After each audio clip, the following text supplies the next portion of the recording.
দিদি আমি ছাগলের জন্য ঘাস আনতে যাচ্ছি। আচ্ছা এটা তুই ঘাস কাটতে যাচ্ছি?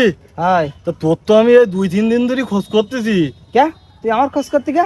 ওরে ভাই আর কইস নে, ভয় ভেই 2-3 জনের কাছে যাইছি তো কোনো কাজ হয়নি ভাই। তোর তো জন্মের ভয় ছিল, তা তুই কার কাছ থেকে দাঁড়াইস কদিন একটু আমার ভাই একটু কোয়া।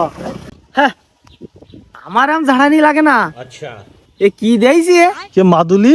হ্যাঁ এ যে সে মাদুলি না, এই মাদুলি নেয়ার পরে ভূত প্রেত তো দূরের কথা, পাশের থেকে যদি বিড়াল ম্যাও কুইডায় তাও আমি ভয় পাইনি। ভাই আমারটা মাদুলি ব্যবস্থা করি দে ভাই। আরে আমি যাতেছি ঘাস আনতে। এ ভাই আমি তো 2-3 দিন ধরে খোঁজ করতেছি, এই ভয় ভাই আমারটা কি অবস্থা হয়েছে ভাই, আমারটা মাদুলি ব্যবস্থা করি সোয়াল দে। তুই এত করে করতেছিস যখন সাধু বাবা যে আমি থাকবেন কিনা সোয়াল দে দেখতিস দে।